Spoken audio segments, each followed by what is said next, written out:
Hello, ladies and gentlemen. Welcome to episode 579 of the DrunkNerds podcast. I'm your host, as always. I'm Tyler, and join me, we have the man, the myth, the legend himself, Sir Colonel Gables. What's up, buddy? Man, I am tired, Tyler. This week was definitely draining to some extent, both like in the personal life and also in terms of the gaming stuff as well. But at the same point, I am glad that it's the weekend as of this recording, and also I'm just glad that I'm gonna go ahead and enjoy some more time with Super Mario Wonder fairly soon. Nice.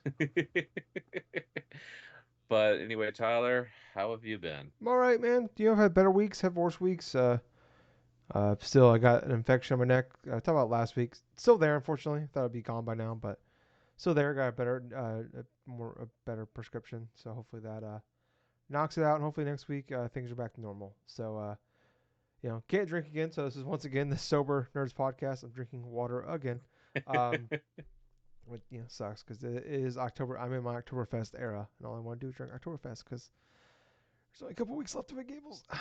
So Oh then I won't yeah. be able to find any for another like 10 months. So that's very saddening to hear, and I'm missing out on it. It's upsetting. So I just like I'm visioning you like having like all sorts of Oktoberfest things in your freezer and stuff like that. You're like, I cannot drink any of yeah, you like yet. I have a 6 pack in there that I bought like right before I got like this all happened. So and I haven't been able to touch it. So normally that would have already had that 6 pack and probably another 6 pack. And I'm not a huge drinker anymore, but Oktoberfest is the one thing I really really really look forward to drinking wise anymore. So yeah, at this point in that, wish I was able to consume, but no, it's all right. First world problems in that one, which I guess that's the whole really point of video game podcast is just first world problems. But anyways, yeah, no, otherwise I'm doing okay. Hopefully, it's better than what it was last week. Hopefully, I'll be miles better than where I am right now. But Mm. yeah, other than that, doing all right. Clanging and banging as always. We got a bunch of brand new games out, so that's pretty incredible. How on top of how great this year's been, just keeps getting crazier. Um, Yeah. but before we get into all that, I do want to point out to you guys that we are a podcast. We get together every week and talk about video games. I'm Tyler. That's Gables, and we Yo. bullshit. We've been doing this for over a decade now. If you guys like what we're doing, first time, 579 time or whatever, please like, follow, subscribe, or on everything: Facebook, Twitter, whatever podcast apps. We're on those. Twitch, YouTube. YouTube's one thing we've really been pushing lately. So go over there. Like, follow, subscribe, hit that bell, whatever you can do to really appreciate it.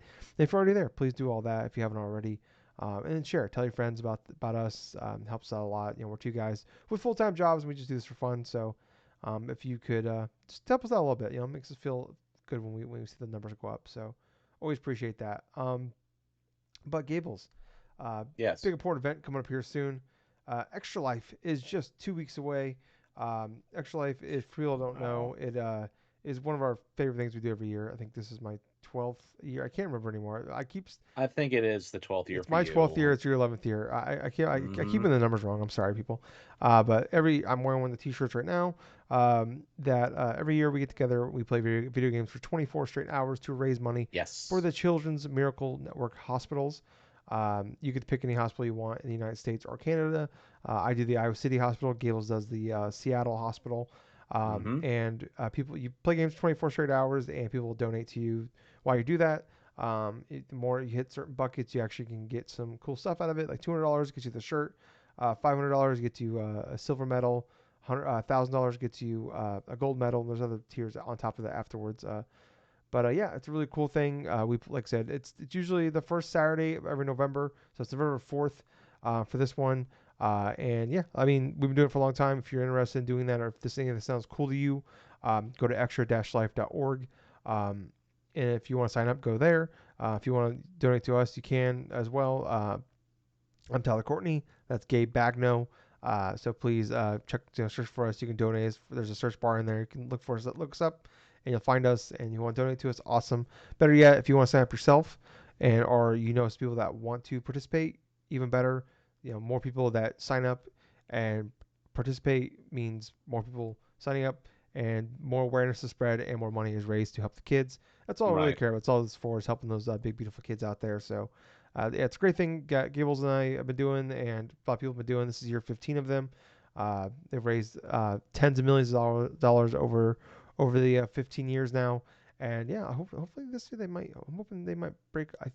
Might be able to break 100 million this year in lifetime uh, donations. So that'd be awesome. Mm. But yeah, Yes, it would. yeah. So really really cool thing. And luckily for us, Gables, there's plenty of big games coming out to kind of that will help us you know, kill some of that time, because sometimes the hardest part, but extra life some years, is when you just don't have not really to play. So I don't think that'll be Yeah, an absolutely. issue this time around. So let's just let's just get into it. Let's just get into what we've been playing. Do you want to go first? You want to go first, buddy?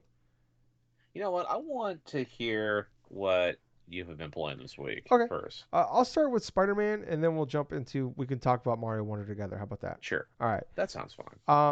So I played about 6 7 hours of Spider-Man 2 so far. Played it for a couple hours last night on Friday night, and then yeah, a few more hours during the day today. And Cable's no surprise here. It's pretty fucking awesome. It Mm-hmm. is familiar, but improved in a lot of ways, which is exactly what I think what you want out of a sequel. Is you want them to get better some things that they didn't do amazingly in the first game, and but you also don't want them to change up the formula too much. And I think a lot of the changes they made for the gameplay is really well done. With one of the things is like, so you had like the ultimate move, you had like L3 and R3 at the same time. You did like this ultimate Mm-hmm. move, and I don't know, maybe it was a me thing, but I feel like I almost never used it because I was always it took so long to fill up that bar that I always wanted to save it for, like, I didn't want to just save it on just random enemies. Or I didn't Right. want to use it on them. I'm like, oh, I'm gonna save it for a boss fight, or like, I'm fighting a bunch of big baddies. So I almost never used it. And I pretty much to the point I just completely forgot I had it for the most part. And this, so they've kind of changed it up now. So now it's like some of those abilities are back, but they're more so, and they've added some new ones and stuff like that. But more so, it is, um, they're like, you hit L1 and square, like they're attached to. It's kind of like a cooldown attacks. So like they're abilities now, and so like you hit like L1 and square, and that will like, you have the Spider-Man, like Peter Parker will have like all the, like the legs come out and like attack a guy, or Mm-hmm. he'll do a shock move, or there's different abilities you can unlock as you go. So like now they're like, you have one for each, each button, uh, and so I like that. So like now I'm actually using these abilities, and like I'm upgrading them, and they've definitely streamlined, I think, a lot of um, the upgrading of abilities, the skill trees, stuff like that. Where a lot of it was like, there was too much, there was almost too many different types of perks you would get. Like now Yes. it's just like, now I think it's just crime and hero perks, and those will unlock. And then you have like the tech parts you get from like doing missions and doing side activities, and so they've definitely streamlined that. And there's less things like, there's still a lot of abilities, and like you still need them to unlock suits, upgrade your gear, or like your upgrade, like your damage, or your focus bar, or attack or health. And then like you have your skill trees. Now there's three skill trees. There's a shared one. Um, so you have like a lot of like shared abilities, stuff like that, to help you like traverse around the city, or raise like your focus bar faster. And then each character, each Spider-Man has their own skill tree that you Oh, will, like, you can use to like basically use to increase, like to make to add abilities, or increase the your abilities, that I was talking about earlier with like your special attacks, stuff like that. And so I think they've really done a good job of streamlining that. And then like the side activities, I think was like kind of like maybe my biggest complaint of the first game, other than the Mary Jane and Miles Morales like walking sections. Like I didn't enjoy those. I've heard they're still in there, but they've improved them drastically. So I haven't got okay. to that yet. I'm still very early on. Um, but like, so far from what I'm seeing is like, I obviously haven't seen them all the side missions yet, but a lot of them, like, it feels like there's less of them. Like, Oh, so not less side activities, but there's not, instead of like, I don't know, say a dozen or 15 of these different, like, what was like the screwball missions in like the first game, I really did not like at all. Or the one we got like okay. chase the pigeons, or you had to fly into like the clouds of like chemicals or whatever. Like those, like, were just Oh, not yeah, fun. that's right. I haven't actually seen, I don't think I've seen a single like chase thing Yeah, where you have to like chase. They gotta catch something. There are the ones like you Oh, have to catch like the car, like the random crime activities, but oh yeah, like well, within the original game. yeah, but like they're not. Like those were kind of like overdone. I thought in the first game, like, and so far I've only seen them in those, which obviously are optional. Uh, but like a lot of those are gone. It seems at least so far. But like I really did not like a lot of those, and like there was a lot of them. So like I was like very much like, oh, I'm gonna get the platinum in this thing, and then like once I started realizing, I'm like, I don't want to do any.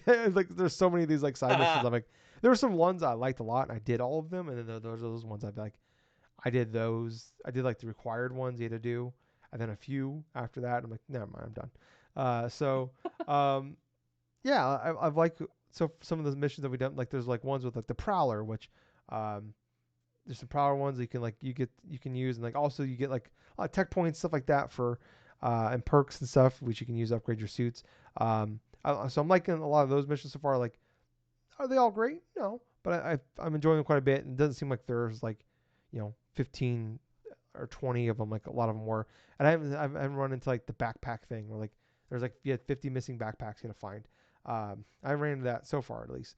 But I'm super early on. Like I said, I've just been like I'm not like going out of my way. I'm not like oh I'm gonna do all the side activities as I go. Like I'm not doing that, but like on purpose. But as I'm going to missions, if I see something that happens, I will just go Yes. then do it. But I'm not like going on the map and then all right, I'm gonna go here and then go here. Like I'm just swinging around the city, going towards the story missions, and I keep getting distracted by crime activities or stuff like that. But like I'm trying to tell myself like I need to save this for extra life because this could be like my big extra life game. Like just focus on like knocking out all of these side activities.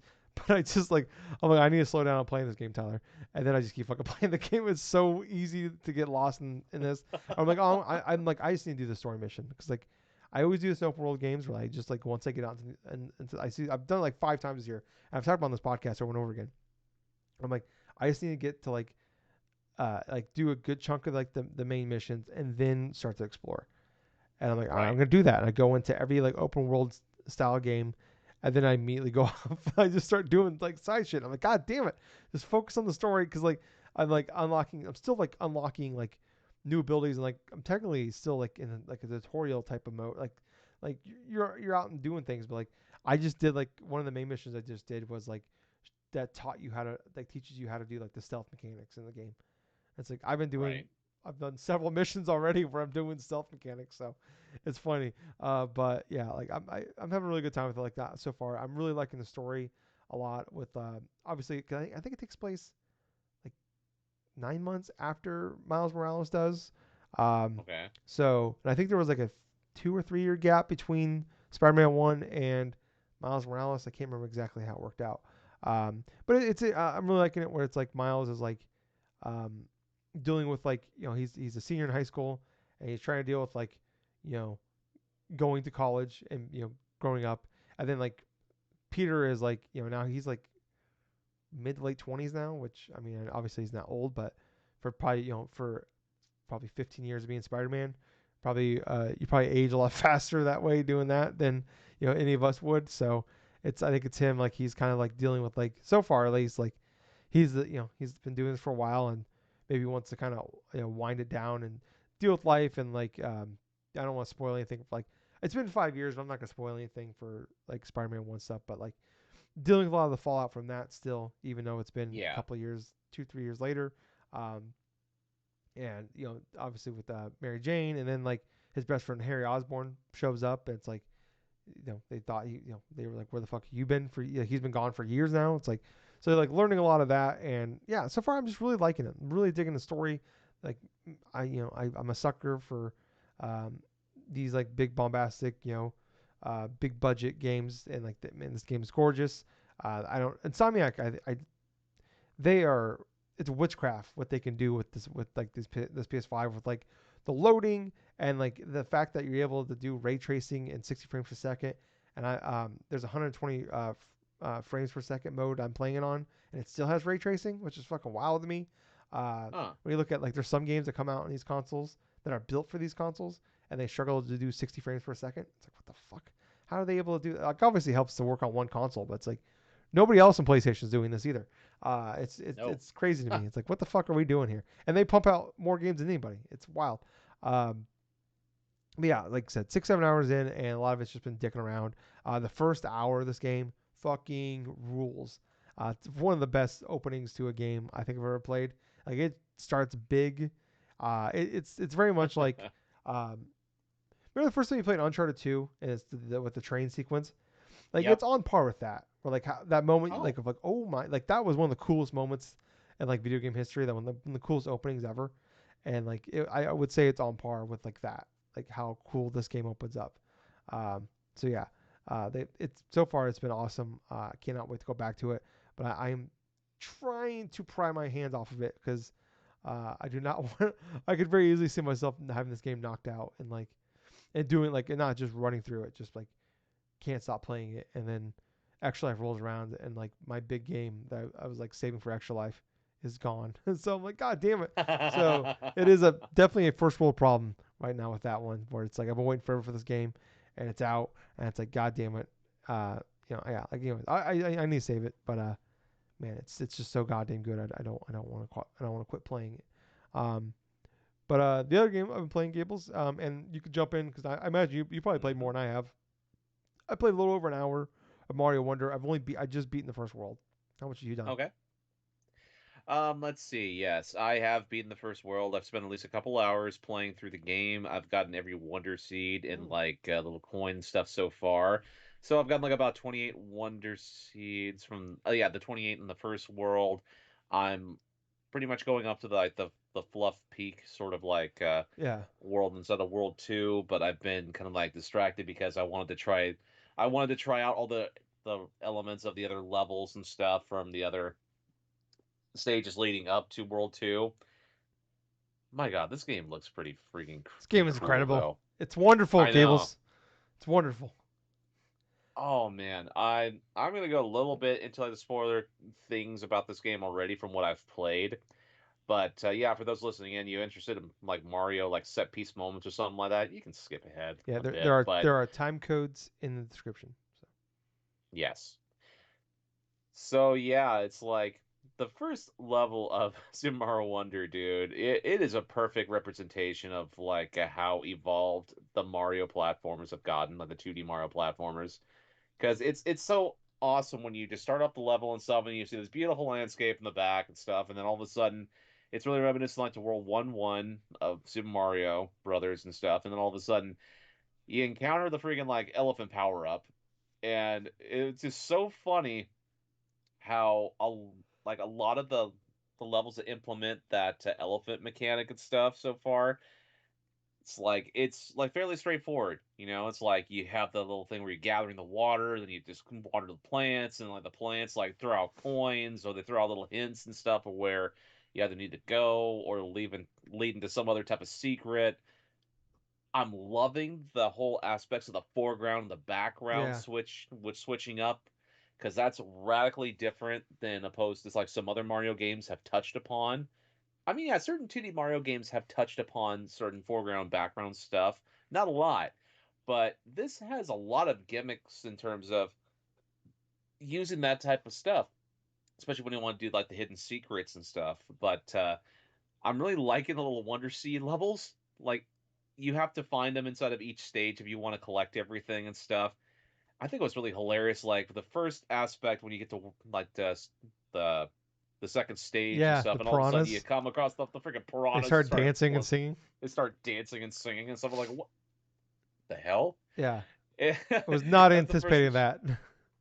No, that was a big surprise. And I'll tell you what was also a big surprise is like there's this there's this one level and stuff to where it's like you have a lot of these guys that throw the spikes and stuff like Yeah, that. The green guys that throw the spikes. You find the Wonder Seed level and that and stuff, and you see them singing in the background and it's stuff. fucking Where wild. you're like going. Fun fact: I didn't find that initial Wonder Seed the first time through. I actually had to like just check around the stage. Okay, what am I missing? And all of a sudden, you have the flower on the little platform and stuff that's saying like, "Oh no, we're gonna fall!" And like, it's like you're too heavy or blah blah blah. And I go all the way down finally, and that's where you get transferred to that freaking little stage and stuff to where the Wonder Seed is kept at. Yeah, But every level that I've played so far has been unique. There hasn't really been anything too samey or too generic or too boring. The Wonder Seed stuff adding in has given a lot of unpredictability in terms of what's going to happen next. And quite honestly, to be blunt, it's almost like a case of wonder in terms of like when you're going through each stage. Mm. Because you're expecting like a traditional Mario level. You collect the coins, you collect the type of things you're supposed to collect in each level. You go to the end stage. There may be some secrets here and there and stuff. But for this one, it does it intelligently. It does it intelligently because it makes you want to replay specific levels because of that little inklings of what you may have missed the first time, like subtleties. Like there's like one flower or something that you forgot to touch or something like that that has a coin that you forgot to collect. Or you go onto a stage, you go and collect this wonder seed, right? And you have a whole bunch of these like a freaking buffalo or something like that that's running across the stage, and you're Yeah. trying to ride on top of them and stuff. And they knock out the goalposts and stuff for the one exit and stuff, and transfers you to somewhere different. Yeah. Like it's another like exit point, and you complete that, and it's like, holy crap! It's like it's doing stuff. It's doing stuff so radically different than what we're so used to. It feels fresh. It's familiar. It's fresh. There's a lot of fun aspects to what I've played so far. I do like that they're actually putting little level difficulties in terms of the stars. Like, okay, this is like a 1 star level. It's like, okay, this is a 4 star Yeah. level. Couldn't beat that one. I gave up after about a dozen lives. I gave up on that 4-star level. Oh yeah, I managed to go through and finish that finally. I got all the little power ups and everything else. It's the 4 star one I can think of is the one with like the buffalo and stuff, and you have Yeah, to we had to go ride them. like Yeah. we had to ride them and stuff, and you had to touch the The, P switches and stuff, and like in order to get through certain aspects of it. But yeah, you have to time it just right so you collect all those coins in like one initial ride and stuff without losing any life or like exiting off from like the buffalo chain and like falling into a pit and stuff. I died a fair number of times in there. So there are aspects of this game that can be fairly challenging, but but it does a great job of telling the player, "Hey, this is a 4 star level. This is a 3 star level. This is going to be an easier level. If you want to go through and do this, you can." yeah. Well, I've Yeah. I was saying, and you don't have to beat it like because like you can just it's not 1-1, 1-2, 1-3. It's like you No. can just jump and do any level you want, and all you gotta do you can just play enough to unlock. You have to have a certain amount of the seeds to like get to the final Yes. boss. So you don't have to play. You don't even have to beat all the levels. These are all like so if there's a level that's way too hard for you or you're struggling on, you don't have to beat it. You can just move on to something else, which is awesome too. Well, yeah, you could do that. You could switch up to a different character that's not going to die or something like that, like Yoshi's or the Yeah, Nabbit yeah. If or you're a something bitch, like yeah, you can do that. that. But for me, I've just been playing traditionally as Mario because that's what I'm used to. And I'll say this about Mario: it's like I'm getting used to the new person's voice. Hmm. Yeah, so it's like Charles Martinet was the Yeah. voice of Mario for so many years and stuff like that, and like it just fits. It's kind of weird at first because you hearing like a youthful sort of like higher tone of like Mario's voice, but it actually matches everything about it. Just matches this game perfectly in terms of the tone, in terms of this and stuff, and also the flowers and stuff.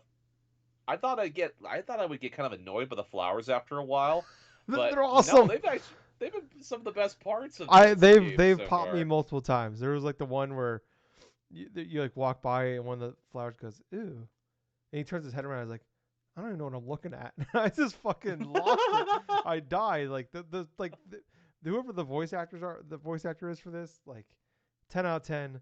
Give that man a raise. He's fucking Oh my god. hilarious. Like There's like a he group has of it. I can think of like like an instance too. It's like there's these three flowers and they say two words at a time. It's like we are floating here forever.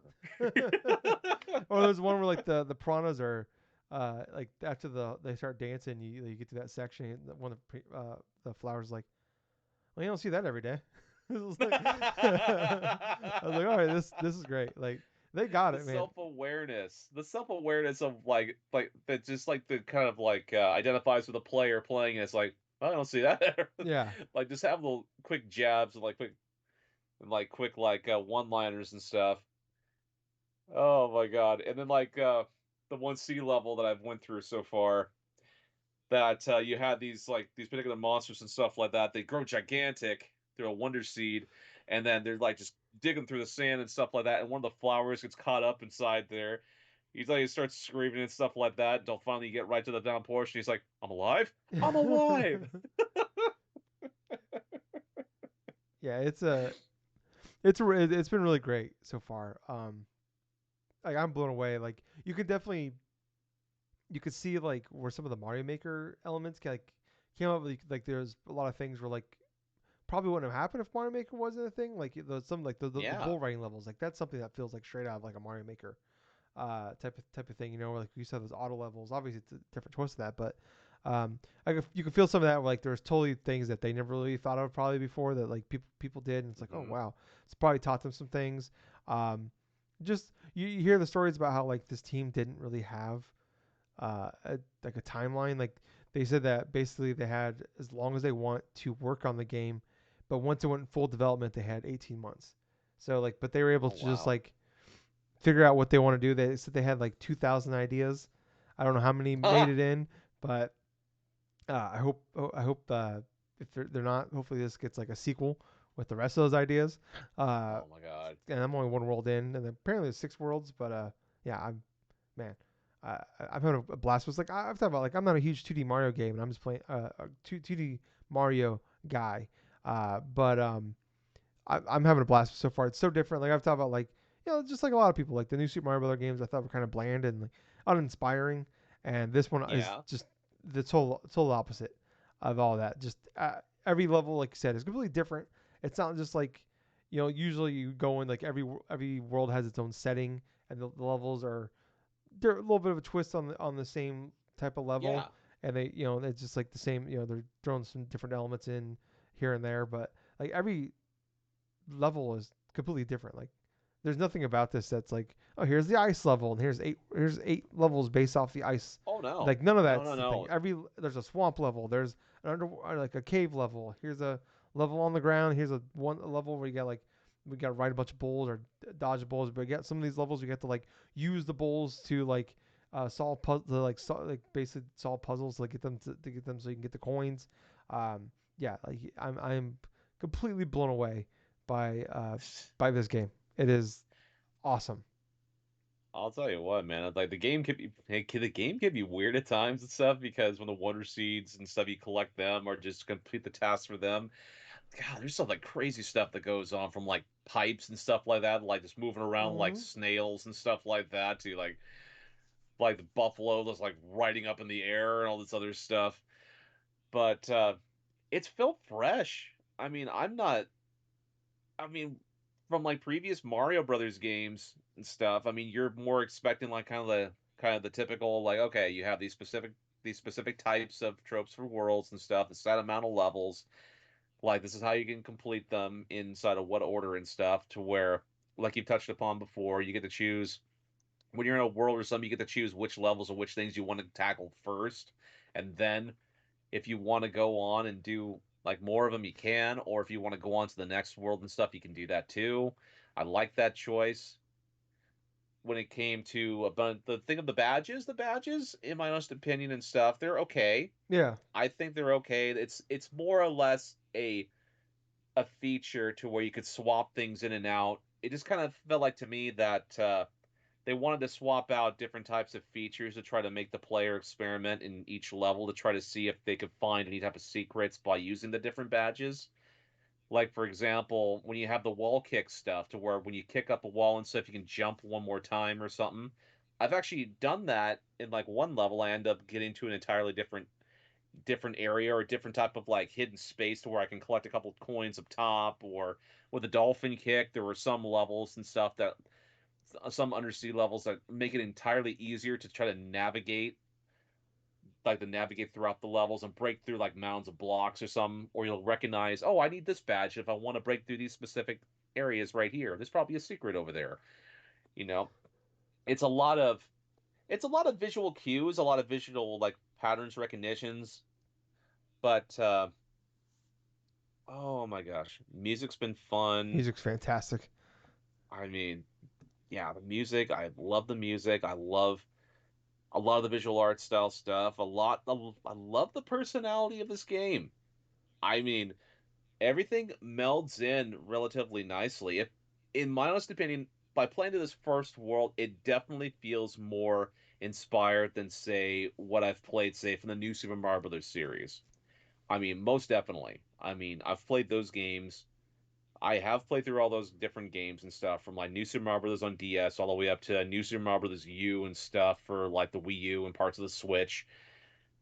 And quite honestly, when I played Super Mario Wonder, it the creativity and the overall like fun in terms of experimenting and want to do things like it feels better than those titles. It feels better than those previous titles. It feels on par with a Super Mario Brothers or Super Mario World or Super Mario Brothers 3, you know. It's like it's in that category, but I'm not sure in terms if it's going to sustain itself throughout the entirety of the game, which I'm pretty much thinking that it will, considering it's building itself up like one moment at a time and stuff. And it feels like there are more definitely like hidden secrets that need to be uncovered and stuff. But I'm having a really fun time playing this game, and I'm also having like very high regards of this is definitely one of the best Switch games to come out this year. Yeah, easily at worst number two. Yeah. Yeah. Well, anything else you can play, Gables? Oh yeah, yes. During the mail today, I did get not one but both of the Marvel vs. Capcom games for the Dreamcast. I won an eBay auction a couple weeks ago to where I managed to get both Marvel vs. Capcom and Marvel vs. Capcom 2 from the same seller. I won both of his auctions, and I only had to spend a little bit over $120 just to get them like together. So that definitely was a big win for me because MVC2 for Dreamcast is costing anywhere between 150 to like 170 something complete in its jewel case and stuff itself.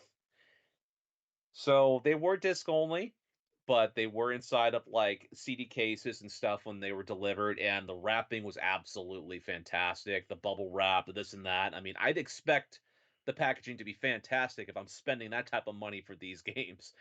But I had a chance before we started talking on Skype and stuff to play through the entirety of the arcade mode for both Marvel's Capcom, Marvel's Capcom 2.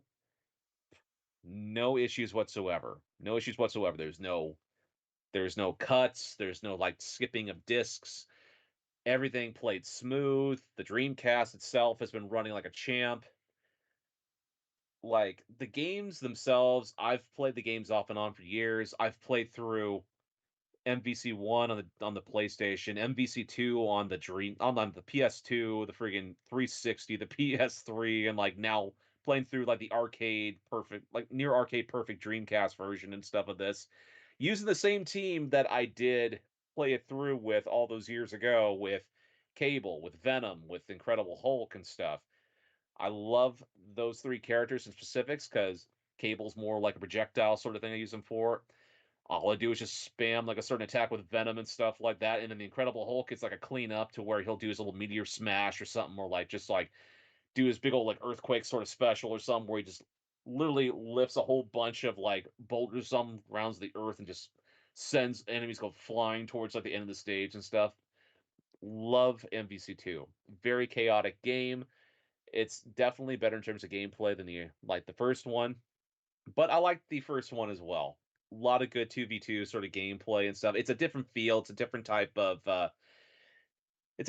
fighting game in terms of mechanics and also in terms of like what you can do in that game and compared to MVC2 that's more 3 on 3. It's more methodical, it's a lot faster and you can combo and get high-end combos like crazy if you know exactly what you're doing. I mean, heck, if you're a veteran of playing games like Marvel's Capcom 2, you already know like a lot of the different infinites you can do for like all these different characters like Magneto and like for Iron Man and like Doctor Doom and all that stuff.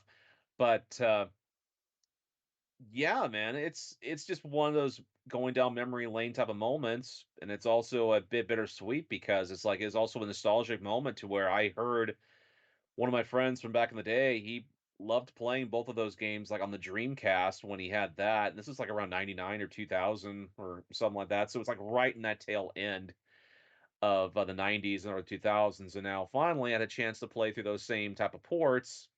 So yeah, so far it's like my Dreamcast collection is growing exponentially. I now have 3 games. I've beaten Crazy Taxi. I have gone through the arcade modes of both MVC1, MVC2. I will tinker around with those 2 games as well because why not? I mean, I have them. I can just experiment with each characters and unlock things accordingly.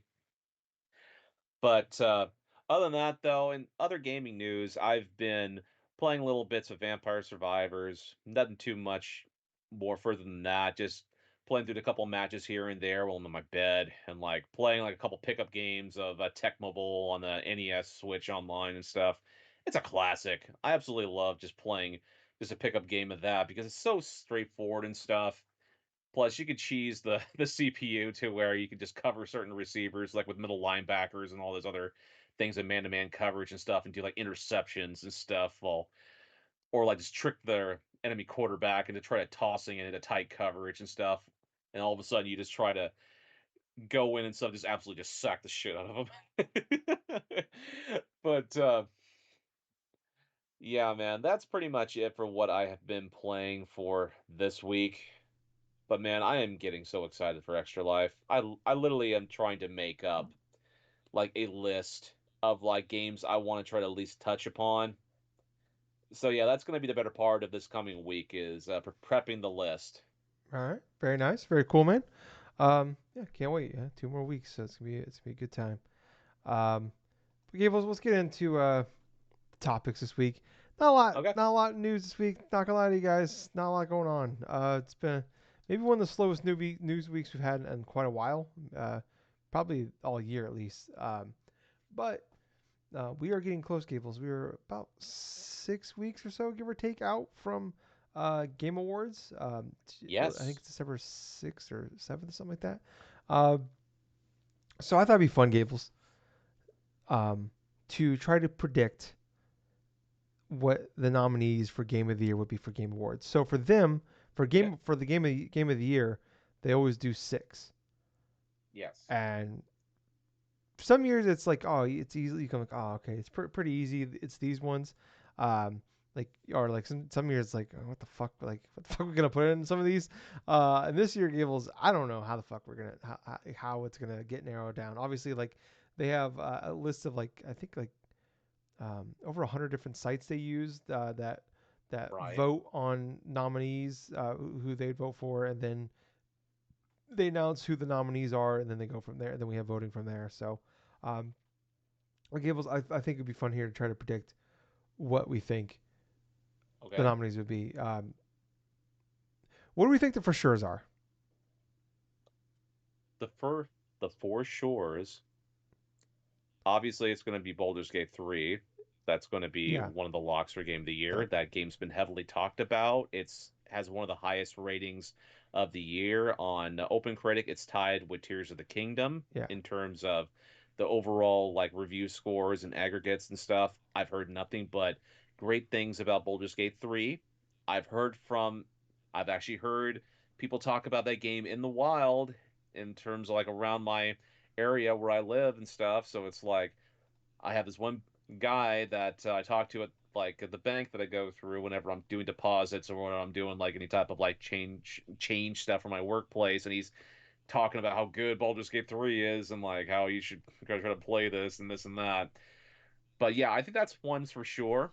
yeah, I think that another possible game that is for sure it's going to be Tears of the Kingdom. yeah. Those are slam dunks for sure. They're definitely slam dunks. I mean, for Zelda, obviously, of how big of a launch that game was, and also in terms of all the creativity and all the craziness that came from the whole Ultra Hand stuff. Oh my gosh, like literally people try to find out ways just to go and try to bypass all this shit and like creating all sorts of different monstrosities. That was a laugh to check that stuff out. Oh boy. Other than that though, I think those two are the sure things. Yeah, yeah. I'm I'm thinking Spider-Man 2 and Mario Wonder will be on that list as well. Just You would think, right? yeah, just based off of how like I thought I was pretty confident Spider-Man 2 would be a nominee before the reviews came out. Hmm. And then obviously post reviews and just everybody like the way everybody's talked about it. I think it's for sure thing. Obviously, how well it reviewed. It's one of the, it's like I think like a 92 on Open Critic, and Mario Wonder. I thought it was a pretty good chance, but man, like based off of just what everybody saying about it, how it's so much better than I think anybody thought it would actually be. I think those are like the next two. I'll tell you what, though, I think that for their Game of the Year stuff, I think they're going to go with just one Switch game, I personally. mean, we saw Mario Odyssey and Breath of the Wild make it. That's fairly true, too. That is fairly true, too. And I feel like the reason why I have said that before is because of how tight the whole aspect of the Game of the Year stuff is for this year. There's so many different games this year that have gotten at least late 80s, early 90s and stuff. I mean, you can make a case for like about six other different games too Yeah, that could potentially be some of the Game of more the than Year stuff. six. Well, Yeah, but I mean, 2017 was like previously like the greatest year of all time, and we had two Switch games make it. So, and this is, that's true. I mean, this is probably better than that year. So, I don't know. I think both should be on the list at the Right. very least Spider-Man 2, but I think those two will make it. Okay, so you think that those two will make it? I know for sure that I feel like Spider-Man 2 is going to be making it on that Game of the Year that list in terms of like Game Awards and stuff because of how not just how heavy the thing has been advertised and stuff like that, but a lot of great word of mouth stuff, a lot of fantastic things surrounding that. Plus, if you're going to be releasing one of the biggest game products or something like that for the rest of the year and stuff like that, of course you're going to get a lot of like you're going to get like a lot of publicity, a lot of like talks and rumblings and stuff. But yet, Insomniac, they hit the nail right on the head in terms of this game release. Everything else doesn't. It seems like it's only illuminating to how fantastic this game is. Plus, it's one of those moments where people are taking a lot of their time and stuff just to stop everything so they can play through Spider-Man 2. Yeah, It's like a big event. and I think it does. It is beneficial to the fact that it's coming out later. So Yes. we're like definitely like when you do game of the year, like when we do game of the year, sometimes it's hard to like like compare a game you like if that was awesome you played in January or February to Hmm. a game you played in like November. So it's like it's Right. kind of hard to sometimes separate that. So I think that's why I think those two games like I think they deserve to be on the list regardless. But I think those two games were like the fact they're coming out. I think the nominees got to be like put in, and like I think there were like 3 weeks or so, give or take. Right. So like these are gonna be fresh on those guys' mind when they're putting this together. So yeah, but all right, I let's think go ahead. Go ahead. one last thing I'll say. I think that a game that will not make this type of list or something for that the six finals and stuff. I don't think Diablo 4 makes the cut. So yeah, I'm the same with you. I think at launch it could have been, but I Yes. think the sentiment since then has been pretty upsetting. I did hear though that the new season has fixed pretty much every like the most for the most part a lot of the issues. Like they've really sped up the progression. They Right. fixed a lot of the, online issues, technical issues. So I've heard the new season is much better. It's not perfect, but it's getting on. It's back on track. But yeah, I agree with you that like yeah, that was one of the games I wrote down like kind of a short list here of potential like games that could be a nominee, and that was one of the ones that I was just like it could be if that game was as good as it was, people were as hyped for that game as they were. Was it June 6th or whatever? Uh, Hmm. as they are now, then it would be a shoe in, but I don't think it will be either. I think that Street Fighter 6 is definitely going to be a contender for Game of the Year this year. I don't. Should it be? Yes. The problem though is I have Mortal Kombat 1 and Street Fighter 6 on the short list here. The Right. problem is though is fighting games are a more of a niche audience, and I don't think Right. it's gonna be one of those cases where when you have hundreds of different um, people voting on these things, that unfortunately though, like you're in the room with 15 other people, maybe only a few of those people played these games. And then also you're gonna have Right. the issue where Mortal Kombat 1 and Street Fighter 6 are gonna split the votes as well. So Yeah, I understand it's that kind of like aspect and stuff. Forza Horizon 6 was, or Forza Horizon 5 rather, was the highest rated game of the year in 2021, and it wasn't a game of the year nominee because it's a racing game. It's no disrespect to that game, but it's racing games, and they just they have a more of a small audience, so it's harder to kind of penetrate that wall. There's you can be Mm. great, and you can have that, but it's like I don't think those type of games are going to be able to break through that wall just yet. Right, I understand where you're coming from with that. The reason why I thought that Street Fighter 6 would be inside of like the contender of like a game of the year sort of list is because this is one of the biggest openings ever for like a Street Fighter game in the history of its franchise. On top of that, you have the whole thing with Capcom with their Capcom Cup that they've got a whole bunch of people competing for like the biggest prize pool inside of esports history with like a whole the over like $1 million sort of like giveaway and all this other stuff from like just competing at a high level with this stuff. Also, going on top of that, you have a lot of fresh elements that are introduced with this side of this game that's enticed a lot of not just established like people that have been inside the fighting game scene for a long time, but a lot of new players that are wanting to get into this game because of the modernized control style to try to delve and try to get into like the whole aspects of playing their first fighting game for the first time. So there is plenty of casual appeal for that. Yeah, I'm not saying that this game's gonna win game of the year. I mean, no, I don't think so. I think in the terms of like a game of the year thing, it's probably gonna be like on people's maybe sixth or seventh best game of the year. But at the time, but I feel like that Street Fighter 6 more so than say like a Mortal Kombat 1 does deserve like a chance to be like on that sort of game of the year list. And I think it has a lot to do with the mass appeal and also how it's presented itself, not just with launch, not just at launch, because the launch thing for Street Fighter 6 was actually relatively good in the grand scheme of things. But in comparison to Street Fighter 5, with that was a disastrous launch, and it was a lot of like people's disappointment in terms of that, where that game you could argue never really fully recovered until like close to the end of that game's life. But that's that's part of like what I kind of feel about it, not just yeah, because I've played it for a long duration of time, but it's just a lot of that game did a lot better in terms of building itself to be like a different fighting game than previous iterations before. yeah. But I don't think it's gonna make it just because. I mean, you can make the same argument about like you're talking about the big changes they made to Street Fighter 6.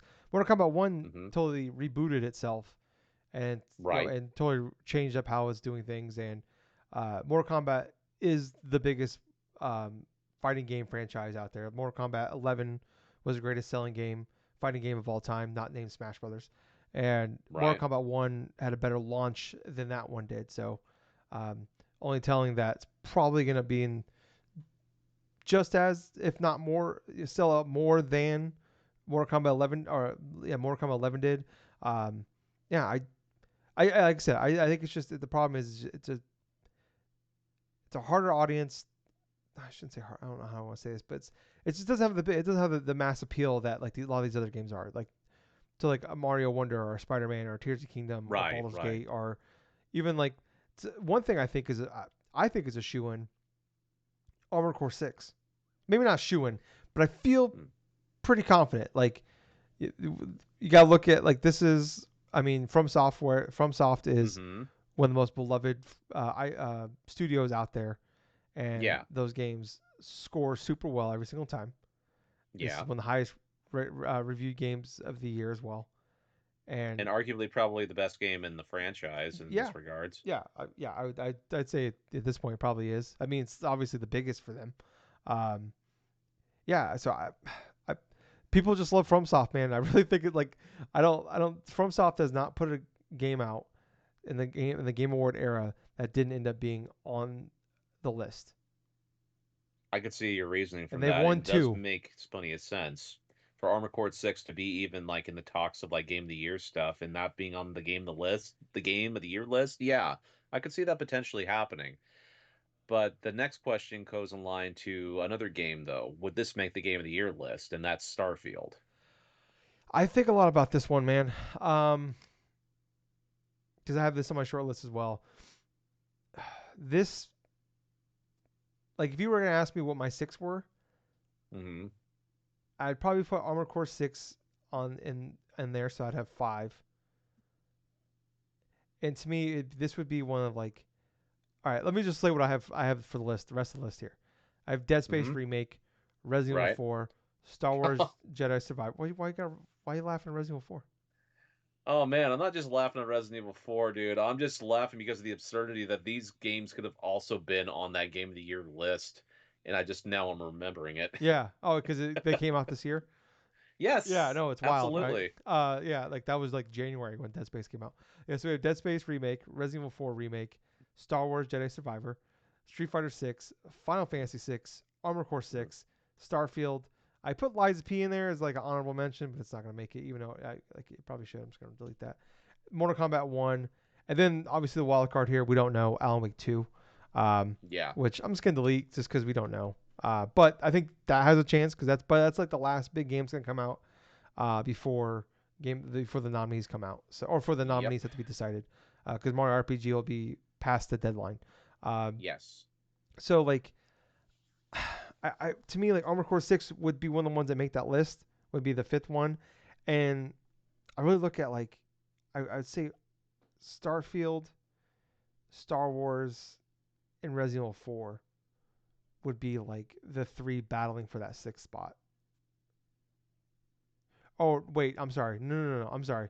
Starfield, Final Fantasy 6, Star Wars, and Resident Evil 4 would be. So we have four pretty massive games to me that I feel are Oh battling boy. for one spot. And this is where I mean like you look at that list and like to me there's no way Mortal Kombat or Street Fighter make that list. Right, I see what you mean. So I do see what you mean by that. and it's like I put Dead Space in there. I think almost like as an honorable mention as well. So I'm just gonna go ahead and delete that off the list here. So Yeah, I don't see Dead Space Remastered being on that Game of the Year list. I could see a case for Resident Evil 4 Remastered yeah, being on that Resident list. Evil I could see a 2 case. made it the year it came out. That's true.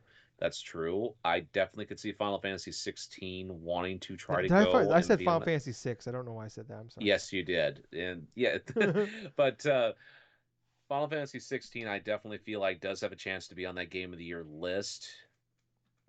But I think it's more like the battle of like three and stuff. You have RE4 remake, you got freaking Final Fantasy 16, and then Star like do you Wars. have like yeah, So Starfield, well Star Starfield, Wars. yeah.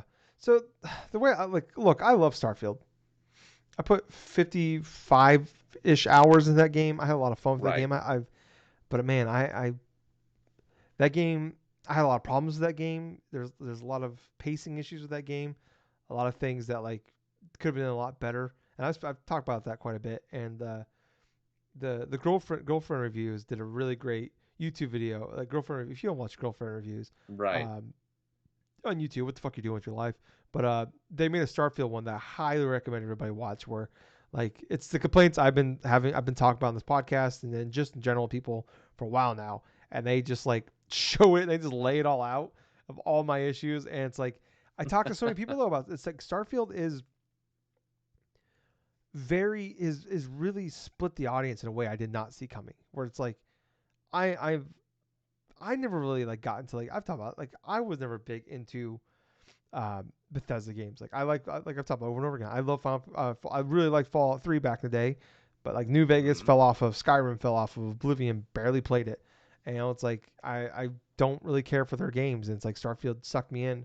And I liked a lot. I love that game, but man, there's so many parts of that game where it's like I was frustrated. It's like probably could have like chipped away 7 8 hours of playtime if they just had better pacing and just like so much time not actually doing anything.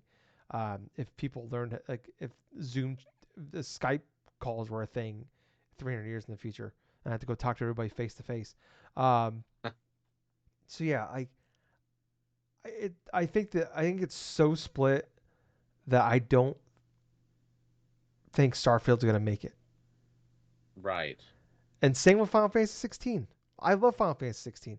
It's on my short list of game of the year. Like to me, like I like, obviously I'm not including Spider-Man or Mario Wonder in there, but it's probably in my top four right now of like game of the year. And like you ask me tomorrow, it could be number one. You ask me next day, it could be number three. Whatever, two, it jumps right. It's like right now it's in my top four. Um, and I love that game. I have just issues with that game. I'm not gonna. It's not 10 out of 10 by any stretch of imagination. But I talked to a lot of people that like, there like a lot of people that are huge Final Fantasy fans didn't like it because it's not Final Fantasy enough. And part of the things I loved about that game was the fact it wasn't Final Fantasy that much. So I could definitely see the issues with that game. I definitely think the Resident Evil 4 remake will make it on the Game of the All right, Year cool. list. So we're gonna. All right, I absolutely feel that way because of not just how much positive word of mouth has came from that game since its release, but it Capcom did a fantastic job remaking a masterpiece of a game into something even better yeah, in yeah, in a lot of like the aspects. okay. So we're cool with eliminating Starfield then. Yep, All right, we're cool with eliminating Final Fantasy 16. yep. All right. So I think we got our six here. Star Wars Jedi Survivor. Not one of the games that's in like my short list. It's in my top four as well as of right now. Hmm. Ask me tomorrow. It could be under my game of the year. Ask me a week from now. It's four. Um, I think it's the same thing. I mean, it launched and like I talked about it. Like I had very few issues with that game at launch. And the only issues I had was like a couple of technical bugs were uh, like some clipping issues or I got stuck on something. But I know other people that just had a hell of a time trying to play that game at launch, and like on PC it was a disaster. I played it on PS5, so like I don't know how like, but I know people had tons of issues, so I can see that kind of solely a lot of people's opinions on it. Um, so yeah, yeah, I agree. So I think we can delete that. So what we have here then, Gables, Yeah. if we did this right, Baldur's Gate 3, Yep. Tears of the Kingdom, Yep. Super Mario Wonder, Yep. Spider-Man 2, Yep. Resident Evil 4, Yep. Sorry, Armored Core 6. I think I think this is going to be probably the closest we've gotten for like game finalists and stuff with this, Okay. because I feel that's pretty much the strongest of the group that we got going for this year. Yeah, and it's like I think these are the ones that are like the most universally loved as well so far. Hmm. Like there hasn't been like any real true backlash. Like I've seen people like bitching about Spider-Man 2 because like you can platinum the game in 30 hours, and it's like people are like $70 for like, That's a bad thing. dude, people are like, it's the internet, it's Twitter, you gotta take it for what it is. But people were complaining that it became such a thing that the director of the game had to like address the fact that people were mad that Oh, a $70 game costs $30 or sorry, yeah, $70 for a game you can 100% in 30 hours. Like this is like, kidding me? This is the greatest thing I've ever heard. This sounds fantastic. Uh, it sounds obtainable. yes. Instead of like, would you like? I saw someone post a comment about that. Like, not they weren't complaining, but posted like someone commented on their video, Hmm. and it was like 6 or 7 people complaining about it, and it was a Yeah. screenshot, and they posted it, and I commented like, "Do you want a Ubisoft Spider-Man game? Because this is how we get a Ubisoft Spider-Man game right here." And it's like nobody wants that. I don't want that. Nobody. No, I do not. Exactly. No one wants a Ubisoft style of like you like Spider-Man game. I mean, for God's sakes. I do not Oh. want an 80-hour campaign. Uh, that should have been 15. Um, Hmm. Yeah. So, but yeah, I don't know. Fucking people are weird. So yeah, I don't know, man. Yeah, I agree. Yeah, these are the ones where, like there's the least amount of issues, and it's like seems so far everybody. You're always gonna have the people that don't like the things, but um, yeah, yeah. I mean, Armor Core 6. Even though it's weird, Armor Core 6 kind of just came out and didn't really like.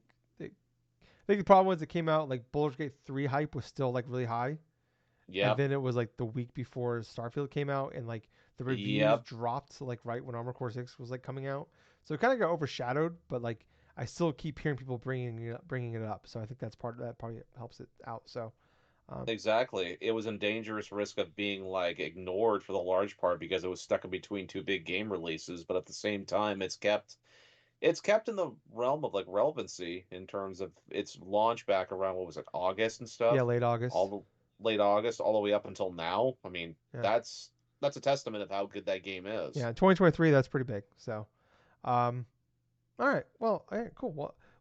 Okay. Well, actually, before we move on, Gables, if you had to pick a game of the year winner out of this, who are you going with? Oh shit. Oh my gosh. To me, it's between two. It's the first It really is between two. Baldur's Gate 3 and Zelda. Like, w- I thought this year it was gonna be pretty boring going into the year because Game Awards like for least Game of the Year nominees. It's like Zelda gonna win. We already know it, but it's like it's kind of fun now. It's like I don't know. It's kind of interesting. Baldur's Gate 3 kind of came up, and that thing was like just like Zelda. Like I talk about, like a lot of these games kind of came out on top of each other. And Baldur's Gate 3 and Zelda came out in like a period where there was just nothing for a while. So not Yeah. only are these games fantastic and all-time great games, but they came out in like a time where like they were actually had time to breathe, and like they got Mm-hmm. bigger and bigger and gained more steam because of that, and more awareness and more talking about the game than That's the any other thing. games this Be year.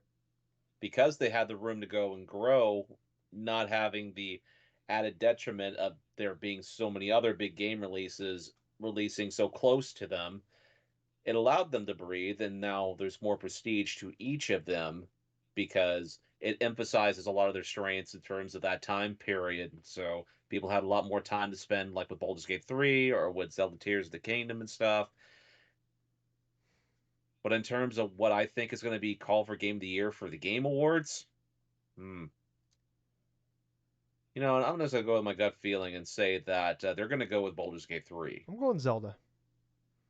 I want it to be Zelda. Yeah. Quite honestly, that's how I feel that it should go for Legend of Zelda, but I feel like that they're going to throw a curveball and have Baldur's Gate 3 Yeah. because of a lot of intricacies and also a lot of crap. No, I think that game is very deserving if it wins it. Like I don't think Yes, yeah, like yes. I've never played the game. It's not my type of game, but everything I really badly want to play that game, but it's like I know a game it's one it's a game is fucking huge, and I just never gonna have time to beat it, but also it's not a game for me, but yeah, if any of those games, if any of these six win it, even if like some of the games that we knocked off the list win it, it's like they deserve it. It's a great year. Yeah, But absolutely. yeah, like obviously like I think Zelda probably should win it of over all of these, Yes. but I haven't played Baldur's Gate 3, so that's not fair for me to say, I guess. But I'm gonna say Right. Zelda, but because I think it is a game that's more people are probably gonna play that are gonna be voting on these things, and it's and it's fucking Zelda. So yeah, but yeah, we'll have to wait and see. But Gables, let's move on here to this will be our last topic of the show here. Okay. Um, we have the September Circana, the NPDs. It's the NPDs, people. I'm gonna figure out how to say it one of these days. I swear. But it comes out usually towards the end of every month, and it is the sales for the previous month. So this are Mm-hmm. the top 20 games of September. Gables, we had 6 brand new games make the top 20 list for September. Gables, you want to give me some guesses here? What's in Oh. these? What's on here? Oh God. For games that are released in September Yeah. that are on this list. One we just talked about two of them in the last part. Oh yeah, yeah. We did talk about two of them. We did talk about two of What them. came out in September, Gables?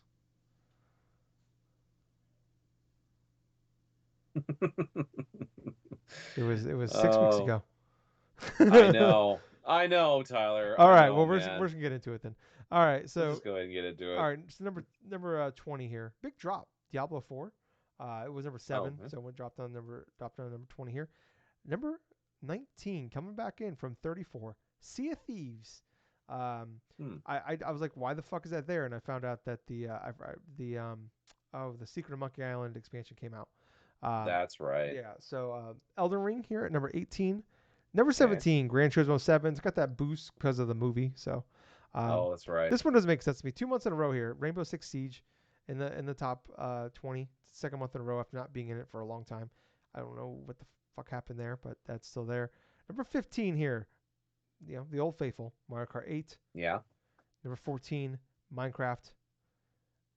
Number 13, starting to see some big drops here. This was number 6 the previous month. Zelda Tears of the Kingdom, so dropped 7 Wow. spots. Resident Evil 4 jumped in the 12th spot. It was 27th the previous month, but it did have the Separate Ways DLC come out. So That's right. The that's Separate Ways DLC has been a big positive too, from what I've heard. yeah, and it's only like $10. I was pretty surprised by that. So Yeah. I need to check that. I need to beat that or play that. Number 11, Star Wars: The Jedi Survivor. Yeah. Number 10, dropping down from 4 to 10 here. Call of Duty Modern Warfare 2. No surprise there. Dropping down from 5 to 9. Hogwarts Legacy. Uh, Dropping down from number 2 to number 8 this month. Armored Core 6. And then we're going to start into, so 7 of the top, or 6 of the top 7 are brand new games, Gables. Wow. So number 7 here, The Crew Motorfest. The Crew Motorfest. Yeah. Those games actually surprisingly sell super duper well. Like, I heard they're really great games, but like this, like the first two, like sold like over 10 million plus each. Oh. No idea. So those games have a pretty big audience behind them, and I heard the reviews for this one have been really positive as well. Number 6, NBA 2K24. Okay. Number 6 because that came out like right at the end of the month. Otherwise, that'd be like Oh, number that's 1 right. usually. Number 5, Gables. This one stunned me. Payday 3. Payday 3 is number Yeah, 5 on the sales charts. yeah. That game So has had a botched launch from the get-go, but yet it still managed to sell quite a bit to get yeah, itself in the top 5. yeah. I mean, this game is also on Game Pass as well, so I was kind of surprised by that. Jeez. Yeah, pretty shocking there. And this is also an Embracer Group people, so I'm sure they're like this game's gonna sell like this game will sell 300 million copies, and then somehow will be a disappointment to them. Number 4, sticking on there. It was number 1 previous month, Madden NFL 24. Okay. Um, Number 3, EA Sports FC 24. Okay. So big month for them. I think it was one of their biggest launches ever for them as well. Number 2, Gables. Number 2 here, Mortal Kombat 1. Hmm. Okay, So so MK1 managed to go and launch inside of that number 2 spot. yep. And then number 1, Starfield. Yep. Yeah. So Paul Gables couldn't even guess any one of those. Couldn't guess one goddamn one. Uh, but kind of impressive here though is even though it's only a month on the charts here, Starfield is already the number 7 best-selling game of the year, and Yeah, Mortal Kombat 1 is already the 8th best-selling game of the year. So that's um, crazy. yeah, pretty impressive stuff there. But yeah, I mean, I don't know. I mean, it's always like I said, this is like a time of year where, like when we get a lot of new stuff, it's always like this is the one's the most exciting to me. Is like, it's sometimes it's a months where there's nothing new. It's like okay, what's just hanging around? Like that's kind of fun. But also the months where it's like you get a bunch of new shit. Like those are the ones that are like always fun. It's like all right, what's actually outselling more than the other one? So I'm kind of curious like how some of these will stick around here. Like Starfield, obviously had the giant launch. They had the people like me because this is all based off money, not individual sales. Right. So like they have the $100 version you could buy Starfield like on Steam or on Xbox if you want to play it 5 days early, or people like me that had Game Pass and just pay the $30 to upgrade to get it 5 days early, which is something like I did. Mortal Kombat 1 obviously coming out. And I could talk about that was, it had a better launch than Mortal Kombat 11 did, and that's one of the best selling fighting games ever made. So on pace to beat that out. Payday 3 being just making the list. I know Payday has a gigantic audience. And it's one of those things where it's like when we hear about those games, like how do those games like exist? And it's like you find out now there's actually like a huge audience behind them. And Hmm. Payday 3 apparently is just one of those games, one of those franchises where it's just like no, there's just like millions of people out there that play the game and we don't know about it. So anything else stand out to you, Gills? No, not really. I mean, not too much of a surprise for this month. Yeah, yeah. Yeah. Oh, a couple other little news this week items we have. Um, P. Hines is retiring from Bethesda. Wow. Uh, dropped this. So the reviews of Spider-Man dropped at 7:01 or at 7 o'clock Pacific time. Hmm. P. Hines announced his retirement at 7:01 Pacific time. So obviously a plan of like just kind of get it buried in the news, which isn't unusual. Usually this happens. Usually it's like really like it's really bad news that this happens on, or it's like they drop it like 5 o'clock on a Friday type of thing. Um, I mean, obviously I can see how it's bad for maybe like Bethesda and like Microsoft and like P. Hines has been there for over 20 years now. Like, but it's just like this isn't like leaving in scandal thing. This is like, I'm just retiring. So I wouldn't be shocked if like maybe he was planning on leaving anyways. But when you hear about these like when like company gets bought, they ask the people in charge to stick around for a couple of years. So maybe he's like, hey, just get us through Starfield. And it's like usually when like people want to leave on a high note, Yeah. and I don't know how Starfield came out. I don't. That's a pretty high note for Bethesda and everybody. So I could see like, hey, the last thing people remember, I'll be remembered for is being behind the guy that put out Starfield. So, um, yeah, hey, good for him. Happy for him. So hopefully he's happy, and we'll be shocked if we see him around here again. Analog is making an N64 Oh machine. yeah. So people don't know they Analog Pocket. They made it's like a Game Boy that like makes games they look beautiful on there. Like really does a good job of kind of upresing them a little bit. Um, but they're very expensive. It's like 300. I think it's like $300 for one of those Analog Pockets. Well, Uh, yeah, there's multiple reasons why they cost that much is because they have different types of filters, different types of like things, and you can actually use it as like a little music player for like oh creating yeah, your own music and all this other stuff. It's really intricate and it's fairly fascinating, especially if you want to go into playing through Game Boy, through like Game Boy Advance stuff. And there's actually little adapters where you can play like Game Gear and like other types of like handheld games on it too, like even the Neo Geo Pocket Color, those type of games. yeah. So it's so with this news coming out that they're putting out an N64, I kind of think that's kind of exciting because it's like this is the first time I can think of to where you have a company that's going out and trying to produce like almost like a clone system of like an N64, only high, only like with specs to where you can have HDMI, you can have like certain aspects of it. I Runs in mean, 4K. runs in 4K, and Yeah, like that's just part of the thing that people are kind of looking for. They're kind of looking for currently ways to play their old console games that they have like on modern sets or on modern televisions without losing too much visual fidelity or any type of like clear cut like image stuff. But we haven't seen anything of the system yet. But yet, just the announcement itself has gotten a lot of people online excited.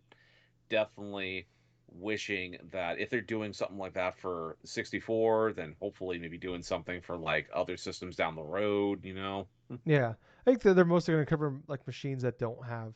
They didn't get like we've seen a ton of like Super Nintendo, NES, machines get made that Oh, so absolutely. cover. They're probably going to try to cover like a lot of consoles that don't have stuff like this. So it's gonna what sucks is with analog those things are gonna sell out. They don't make tens of millions of these things, so they're gonna Oh no. sell quickly and they're gonna be very expensive. Not to say that they're not worthy of being expensive, but they are very expensive. So it's Hmm. like yeah, not something like I'm like I really wanted that analog pocket. Like that thing would like be badass. And you could just like go on eBay and get like a $10 cart that has like every fucking Game Boy game ever made on it. You But could, yes. yeah, like not that at that price, I can't. No, I can't do that.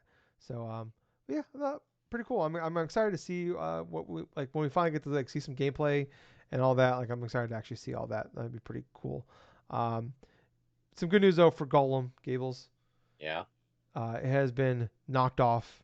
Um, I don't want to say the mountain.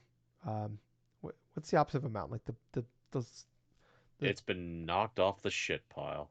Yes, by Skull Island: Rise of Kong. It is now one of the worst reviewed games of 2023. I think it's like a 27 on Metacritic. Oh Um, Lord. that game is something else. It's $50. I couldn't believe. Like I knew. Remember we watched that trailer a while ago and we like Yeah. laughed at it. And then like there was a couple clips that came out the day before it launched, and it's like, oh my god. And then everybody's been streaming it, and it's even bigger and better than we thought it could be. Oh Lord. It is Yeah. man. What's It what honestly looks like I took one of the Mario Wonder Seeds in real life and I started playing a video game, and it was Skull Island: Rise of Kong. I know, right? It's like there's a bunch of streamers that have been streaming the game. I've watched certain aspects of the game itself. It generally kind of looked like at some spots that the game designers purposely made it to where you have a lot of these invisible barriers, so you're not having to cut across different levels and stuff to try to get to checkpoints and stuff or get to like the end of the level like fairly quickly and stuff. But it's a lot of artificial padding from what I've seen, and a lot of like just brain dead. It's like a lot of brain dead AI stuff. It's what you would expect from a terrible video game. Visuals look like crap. Gameplay looks like probably looks and feels like garbage. The level design is laughable at best, but at the same time, it's like there's a lot to be desired and stuff. But at the same time, it just goes to, it just comes down to, hey, if you're a big major, like if you're like a video game publisher or a video game like developer or something, you put out something like say a Golem or put out a like a King Kong game to where it looks like this. I mean, oh, Yeah. Well, oh apparently boy. the team only had like 9 months to work on this, and they're a very small team, so um, it shows. So um, hopefully, I guess in their case though, like if you're gonna be bad, at least be this bad. Like so, like the game's probably gonna sell decently well because of that. So I don't know. Maybe that's the Mm-hmm. greater of two evils here. Is like you could be just boring or just like nothing, and then no one cares. So you're almost better off instead of just being like a 7 out of 10 mid game. You're better off just being a 2 out of 10, and just be blatantly terrible. So I don't know.